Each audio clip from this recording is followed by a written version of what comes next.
সেনাবাহিনী কার? বাংলাদেশ সেনাবাহিনী কোন পক্ষে? জনগণের প্রশ্ন ও ইতিহাসের উত্তর। বাংলাদেশ সেনাবাহিনী একটি রাষ্ট্রীয় প্রতিষ্ঠান। তাদের আনুগত্য প্রশ্নাতীত। রাষ্ট্র ও জনগণের প্রতি তাদের দায়বদ্ধতা সমান। কিন্তু ইতিহাস কি বলে? যখনই রাষ্ট্র সংকটে পড়েছে, জনগণ যখন সেনাবাহিনীকে প্রশ্ন করেছে, তুমি কোন পক্ষে, তখন সেনাবাহিনী কি উত্তর দিয়েছে? আসুন সত্যটা খুঁজি। সেনাবাহিনী কি ফ্যাসিস্ট আওয়ামী সরকারকে সহযোগিতা করেছিল? আসুন আমরা সাম্প্রতিক ঘটনা প্রবাহ থেকেই শুরু করি। 2024 সালের জুলাই মাস, ছাত্র জনতা রাজপথে নেমেছে। ফ্যাসিস্ট সরকারের পেটোয়া বাহিনীর তাণ্ডবে কোটা আন্দোলন রূপ নেয় সরকার পতনের এক দফা দাবিতে। 1,500 মানুষের মৃত্যু, দেশ গৃহযুদ্ধের দ্বার প্রান্তে। তখন জনগণ সেনাবাহিনীকে প্রশ্ন ছুড়ে দিল, তুমি কার পক্ষে? এবং সেনাবাহিনীর বজ্রনিনাদ উত্তর, জনগণের পক্ষে।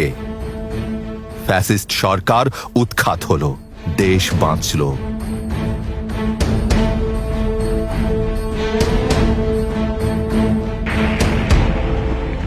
এবার একটু ইতিহাসের পাতায় ফিরে যাই। 1971 সালে পাকিস্তানি হানাদার বাহিনী যখন গণহত্যা চালাচ্ছিল, তখন বাঙালি সেনারা কি পাকিস্তান সরকারের পক্ষে দাঁড়িয়েছিল? না, তারা বিদ্রোহ করেছিল, প্রথম সশস্ত্র প্রতিরোধ গড়ে তুলেছিল। সেনাবাহিনী জনগণের কাতারে দাঁড়িয়ে মুক্তিযুদ্ধে নেতৃত্ব দিয়েছিল। এবার আসি 1975 সালে। 1975 সাল, দেশ অন্ধকার পরিস্থিতির দিকে এগোচ্ছে, চারিদিকে চরম অস্থিরতা। তখনও দেশপ্রেমিক সেনাবাহিনী জনগণের পক্ষেই ছিল। 7 নভেম্বর সেনাবাহিনী ও জনগণ সিপাহী জনতা ভাই ভাই স্লোগান দিল।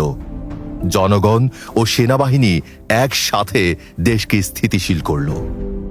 1990 সাল, স্বৈরশাসক এরশাদের পতন। জনগণের কাঁতানে দাঁড়ানোর কারণেই সেনাবাহিনী বাধ্য করল স্বৈরশাসককে ক্ষমতা ছাড়তে।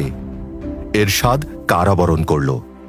এরপর সেনাবাহিনীর নিরপেক্ষ ভূমিকার কারণে একটি অবাধ ও সুষ্ঠু নির্বাচন সম্ভব হল। 1996 সাল, জনতার রায়ে পরিবর্তন এলো। সেনাবাহিনীর নিরপেক্ষ অবস্থানের কারণেই শান্তিপূর্ণ ক্ষমতা হস্তান্তর সম্ভব হল।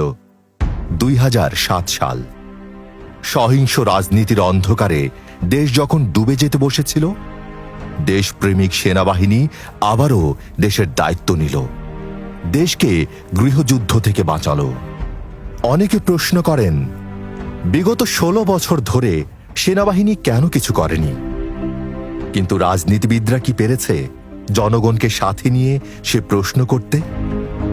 না, পারেনি। সে দায় রাজনীতিবিদদের। জনবিচ্ছিন্ন ও দুর্বল সমর্থন নিয়ে সেনাবাহিনীকে প্রশ্ন করা যায় না। সেনাবাহিনী সাংবিধানিকভাবে সরকারের অধীন। তারা রাজনৈতিক সিদ্ধান্ত নিতে পারে না যতক্ষণ জনগণ দৃশ্যমান প্রতিবাদ করতে পারে। রাজনৈতিকভাবে পরিস্থিতি তৈরি করতে না পারলে আর সরকারের কাজে যদি বারবার সেনাবাহিনী নিজে থেকে বাধা দেয়, তাহলে সরকার কোনো কাজই করতে পারবে না, বরং দেশ মুখ থুবড়ে পড়বে। তাছাড়া আরেক অর্থে তা হয়ে যায় অনৈতিক হস্তক্ষেপ। সেনাবাহিনীকে প্রশ্ন করতে হলে সংখ্যাগরিষ্ঠ জনগণের সমর্থন নিয়ে জোরালো প্রশ্ন করতে হয়।